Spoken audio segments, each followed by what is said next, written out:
How's everyone feeling after exploring the full festival? That's good energy. I like that. We have a very special panel coming on right now.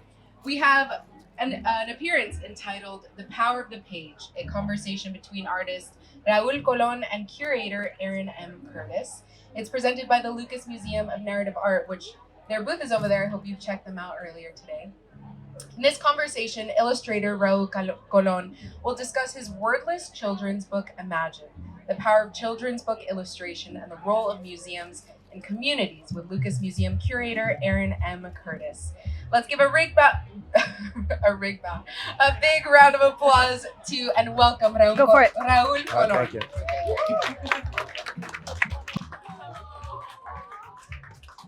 All right. Yay, we have some young folks. Good. All right. Oh no, we lost a book. All right. Thank you, everybody. We are so excited to be here today. My name is Erin Curtis. I'm a curator, as you heard, at the Lucas Museum of Narrative Art. And it's a privilege to be here with artist Raúl Colón. So please. Woo! So just a quick word, if you haven't heard about the Lucas Museum before, that is okay. We are not actually open yet. We are slated to open in 2025. We are a new museum that is under construction nearby here in Exposition Park. And what we're doing is creating a museum that's going to be one of the first, if not the first, to focus exclusively on storytelling through images. We and our founders, George Lucas and Melody Hobson, believe in the power of narrative art to really change people's hearts and minds through the power of visual storytelling. And we have a really kind of broad and interesting collection that includes everything from artworks across different cultures, paintings, sculptures, murals, photographs, comic art, the arts of filmmaking, and a really exciting part of our collection for me. Oh, we lost a sign over there. And we almost lost this. We're going to get through. A really exciting part of our collection for me is our collection of children's book illustrations, which includes the artworks, the entire artworks for two books by Raúl. Imagine, if you want to hold up the book there. So we have the entire, you can come and see this in our museum one of these days, all of the drawings for this, and another book called As Good as Anybody. So we're going to just dive right in and talk a little bit about both Imagine and Draw, which we have here today. Both of these are wordless picture books, which is a kind of different and interesting form. And I'm wondering, Raúl, can you tell us a little bit about making stories without words? Okay, making stories without words. The way it happened for me was that I actually Draw was the first book I ever did that was wordless. So it was just pictures. But in reality, when I first started writing it, I had done a lot of illustrations, a little mock-up of the book. And I showed it to my editor who told me, I like all the pictures, but you don't need the words. So I don't know if she was telling me, don't write, please. Just do a picture. But the point is, she said, I can see the illustrations driving the story. So let's go with wordless. So I reworked it and added illustrations, and that's how it works. And the thing that's good about wordless picture books, and this is a Chinese version of Draw. I guess that's the way you say it or write it in one of their dialects. The thing about it is that I kept adding more pictures, and it was about a boy who wanted to draw animals and all that. And it told a story. If you see the book, you'll see what it tells. But the best part, when children see this, or adults, because a lot of adults read it too, is that the person who's looking at the pictures is the one supplying the story in their own head. So you're the one who has to supply exactly what the picture means. So I do the best I can to tell you the story with the visuals, but then you supply the text in your head. And for children, that's a new way of looking at things. It's a more conceptual way of looking at things, a more critical way of looking at things. And one thing we need today is more critical thinking. Mm-hmm. There's a lot of that has gone out the window. It's all 2 + 2 is 4. Maybe it's even 5, according to some people. So those numbers type let's see, the philosophy where everything has a place is not the kind of thing you want to do when you're using your imagination. Einstein said it himself, knowledge is great. It's the best thing to have. The more you know, the better. But the most important one, the one that defeats everything else, is imagination. So that's what wordless pictures do. Amazing. So both Imagine and Draw have main characters who are people of color, who have these incredible, powerful, life-changing in some ways interactions with art. And I'm wondering if you can talk a little bit about some of the messages that you wanted to convey through your choice of characters in these books. Okay, the characters I chose for Draw, the character's a boy, like I said, who likes to draw. And he's in his room all day drawing animals from a book he saw on animals, photographs. And then he ends up in Africa somewhere, and probably in the Serengeti, because that's the reference I used. But I was actually drawing a little bit of from my childhood, because when I was a kid, I was stricken with chronic asthma, and I missed a lot of days of school, also a lot of days going out to play with my friends. So I was locked in my room all the time. And, in those days, luckily, there were no video games, no TikTok, none of that. But I did have pencil and paper.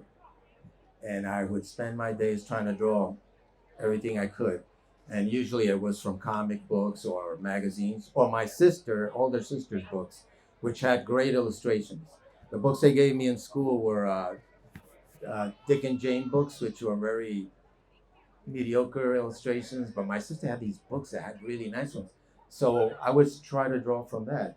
So that's where the character came from. A boy who likes to draw pictures, locked in his room. I did put some clues that the boy is sick, and that's why he's not outside. And that led to the first book that came out.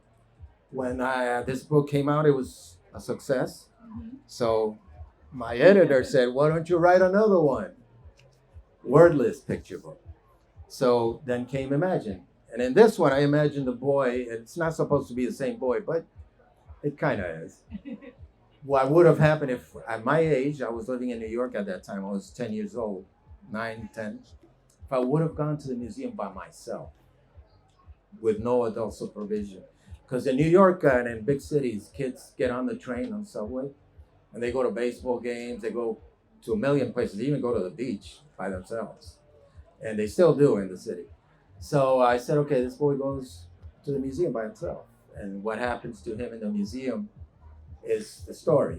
So they both came from me, growing up in a city of New York or in a place where they had museums. And also, I wanted it to be about a minority, and in my case, I'm one. And even though I was born here, but you're still a minority, considered that way. So all that played into it, and the publishing companies were interested in cultural diversity, so that's how it came about. Awesome. I want to delve a little deeper into the question of museums, since we are talking in relation to a museum today, and I'm wondering if you can talk a little bit more about Imagine and how it reflects your own history with museums, and how you see people in your own community interacting with museums. Well, I've gone to all the museums in New York that I can. So I've been to the Met, I've been to the Modern, and this, by the way, this book takes place in the Modern Museum of Modern Art. And museums are here's the story, anecdote. I think it's at the end of the book. Mm-hmm. They put a little paragraph. As a kid, I never made it to any of them. I only went to the Museum of Natural History. It didn't occur to my parents, hey, my son can draw. Maybe we should take him to a museum. They took me to the other museums, never to a art museum. So when I came back to New York as an adult, first thing, I'm going to the Modern and the Met. I just want to see the art that I've seen in books, because I used to go to a library a lot as a kid. I've seen all this art. I want to see it live. I want to see the real thing. I want to see the marks that the painter left with his brushes. I want to take a look at that close-up. And the thing is, I made it to the Museum of Modern Art as an adult. First time I saw Van Gogh which I had seen a million paintings of in books, I saw Starry Night at the Modern. And without even knowing that this was going to happen, I teared up. I teared up like with emotion. And I said, wow, I'm feeling real emotional about seeing Van Gogh finally for the first time. So that guy got me going with art also, showed me how much I cared about art. Being there at the museum, and I seen other children go through things like that when they go to a museum and inspire them to do other things. It doesn't have to be art, but that's the great thing about museums. Again, it makes you think. It makes you think critically, which is the part we're losing today. And that's what I find important. Part of the goal here to kind of show younger audiences that museums can be welcoming spaces, that there are spaces that they have belong in as much as anyone else. The what? Is part of the to show younger audiences that museums are spaces where they belong just as much as anyone. You know, and I have experience with that because when I've talked in schools and classes and all that, kids ask me questions about the museum, and they realize that I want to go to a museum too. I want to see that. And in this case, and imagine the boy starts interacting with the paintings. Now the kids know that's not going to happen in real life, but they do feel that there's kind of an adventure going to a museum and looking at all this art. And they tell their parents they want to go. I've been to presentations where the parents are there and the kids say, well, we should go. So they get inspired and they realize that a museum is not just a boring thing to go see pictures. There's more to it. And I'm glad I help with that. I want to take a moment and note that the Lucas Museum is hosting an art making activity over in the booths over here if anyone is interested in joining at the end of our talk. And that's something that we're trying to do, is create a sense of belonging within our museum to show people that art making is for them and that seeing art is for them as well. So this is one way in which we're doing that. But let's keep going. Let's turn a little bit. I want to talk about the other work that the Lucas Museum holds, As Good as Anybody, which is this really, I'll say a little bit about it, but you can add more, a powerful book about the intertwined histories of Dr. Martin Luther King and Abraham Joshua Heschel, which culminates in them marching together at Selma. And you've also illustrated really amazing historical narratives about people like Roberto Clemente, Katherine Johnson, Jose Limon, and others. And I'm wondering if you can talk a little bit about creating visual historical narratives, especially for a young audience. Right. Well, a book is like a movie in a way. I have to do a storyboard basically. And when I used to work at a TV station in Florida when I lived there for a while, educational television, and we had to make storyboards because we did an animated film once. And for other shows we did put together for children, we had to do storyboards. And storyboards are simply a bunch of pictures that you put together following the story, just like you do with a wordless picture book. So that's what I was doing, getting the pictures in order. And in this case, somebody's real life story. Martin Luther King and Heschel, who was Jewish civil rights activist, got together and marched during the civil rights movement in the 1960s. So I just did it like I did any other story, storyboarded the whole thing, the narrative. And in this case, we have words. Somebody writes some manuscript. And in this case, it was Richard Michelson who wrote it. And I just followed the story and put together the pictures. And you have to choose, obviously, which are the best pictures to tell the story from the narrative. So out there, you're a little more confined as an artist to what the narrative says, the text, but you can still decide how it's going to look. You're the one who decides which pictures. And then your editor gives you a hard time or not about it. Change this or change that. Most of the time, luckily, my editors are really nice and they let me do it the way I see it. We haven't talked about this before, but I'm also curious, can you talk a little bit about the kind of research that goes into drawing from history and from real life? Yeah, well, I had to go, and thank God for this is the way I use the internet. For research, great. Mm-hmm. It's great. So I went, looked at pictures of Martin Luther King and the era, and tried to capture what was happening at the time, and that's part of the research. I also read other books. Sometimes I read other books. Sometimes I read other um, newspaper clips I find from the old days, whenever it happened, and I read the story, and it helps me add a few things to the story. Like if he lived in a house, how did the house look like? That kind of thing. You want to get it as accurate as you can. So the narrative and the research are very important in the book. So usually an illustrator has to go through that. Same thing as when you're making a movie. If you're going to make a historical movie, you can't have somebody wearing a watch, and during Lincoln's time, right?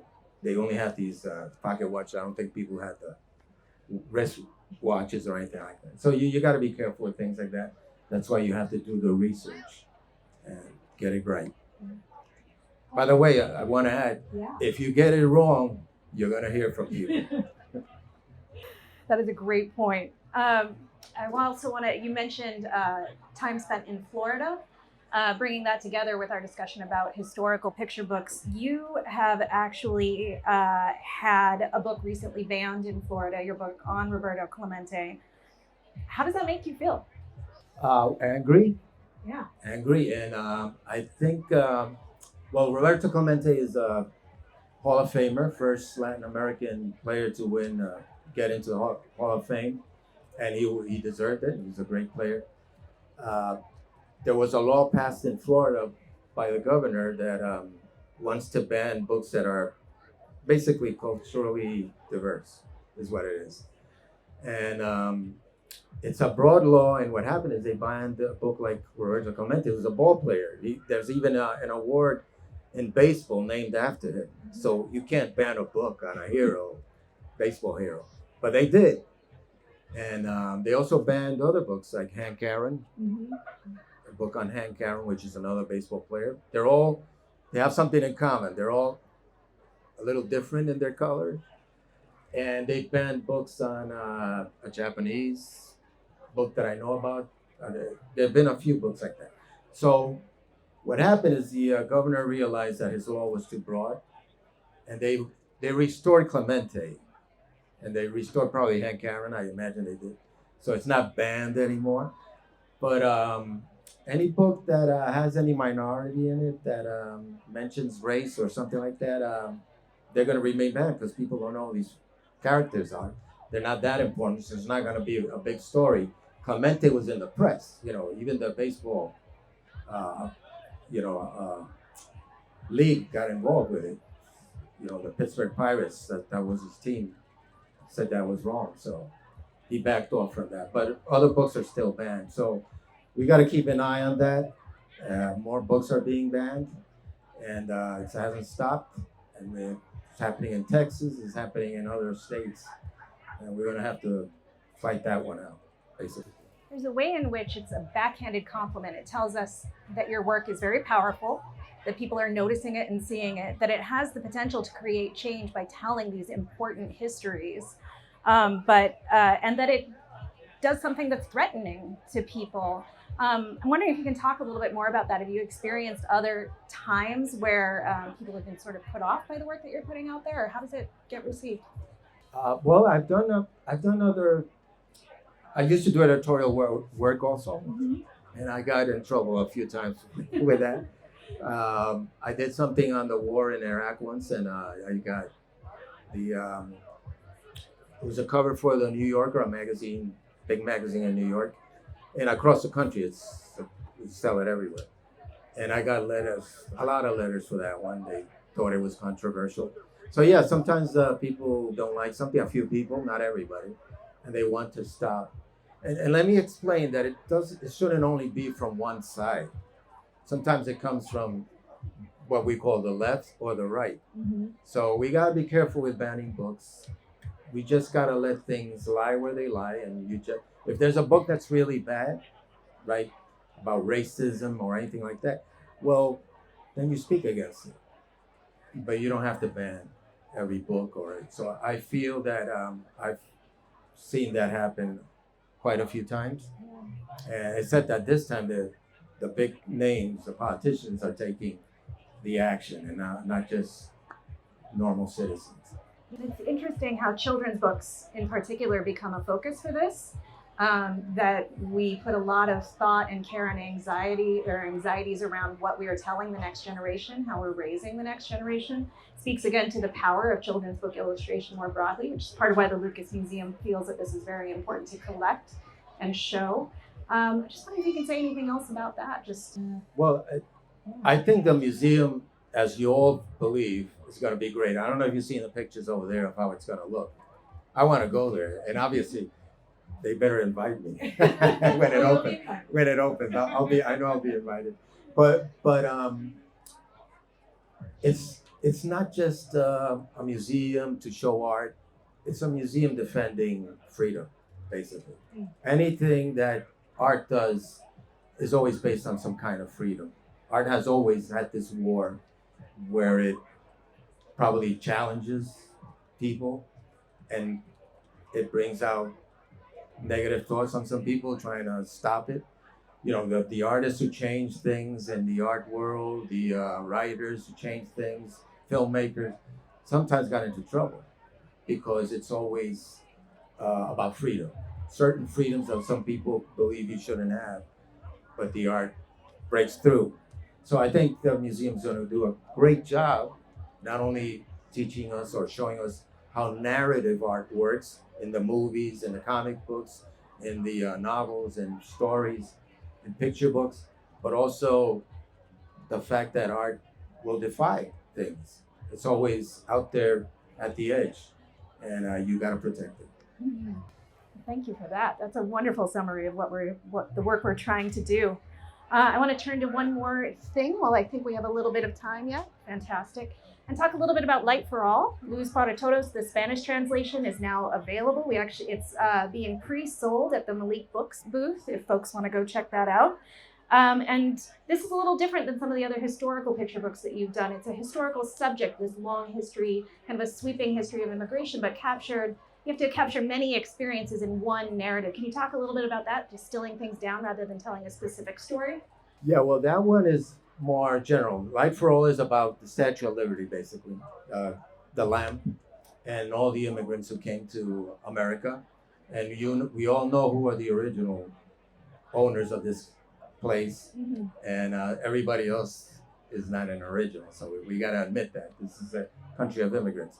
So it says a story from the beginning to now through the the first people who showed up to what it is today, and all the troubles immigrants have gone through. I mean, when the Irish came here, people didn't want them here either, and they wanted to kick them out.